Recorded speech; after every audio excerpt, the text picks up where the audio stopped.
సంబంధించిన ఏదైతే margin money ఇవ్వాలో 400 కోట్ల రూపాయలు కేంద్ర మంత్రి మునియప్ప గారు పరిగిలో మీటింగ్ పెట్టి 400 కోట్లు శాంక్షన్ చేసిండు అధ్యక్ష.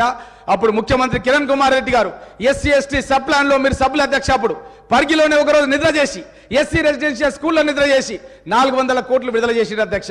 కానీ ఈ పథకాన్ని పక్కన పెట్టేసిరు అధ్యక్ష. సిద్దిపేటకు మాత్రం అధ్యక్ష రైల్వే స్టేషన్ మొన్ననే 3 నెలల కింద స్టార్ట్ చేసుకున్నారు అధ్యక్ష. ఇది మా ప్రాంతానికి తీరని అన్యాయం చేయడం జరిగింది అధ్యక్ష. అదేవిధంగా హైదరాబాద్ నుంచి బీజాపూర్ వరకు వయా పరిగి కొడంగల్ నుంచి అధ్యక్ష జాతీయ రహదారి పోవాలి అధ్యక్ష. అప్ప జంక్షన్ నుంచి మన్నెగూడ వరకు ఈ రోజు వరకు భూసేకరణ చేయలేదు, పనులు ప్రారంభించలేదు అధ్యక్ష. ఇది 4 లైన్లు వేయాల్సినటువంటి మన్నెగూడ నుంచి కొడంగల్ నుంచి ఏదైతే ఉండను ఆ రోడ్డును 3 లైన్లకు వేసిరు అధ్యక్ష.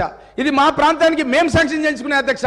కేంద్రంలో కాంగ్రెస్, రాష్ట్రంలో కాంగ్రెస్ ఉన్నప్పుడు శాంక్షన్ చేయించుకున్న పథకాలని ఈ బీఆర్ఎస్ ప్రభుత్వం వచ్చిన తర్వాత మా ప్రాంతానికి తీరని అన్యాయం చేసిరు అధ్యక్ష.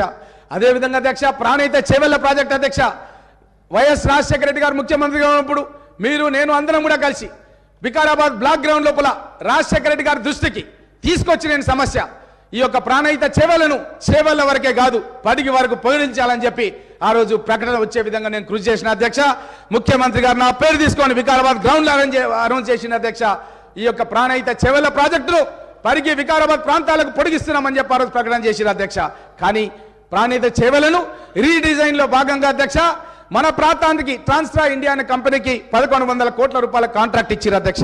ఇచ్చిన కాంట్రాక్టును రద్దు చేసిరు అధ్యక్ష.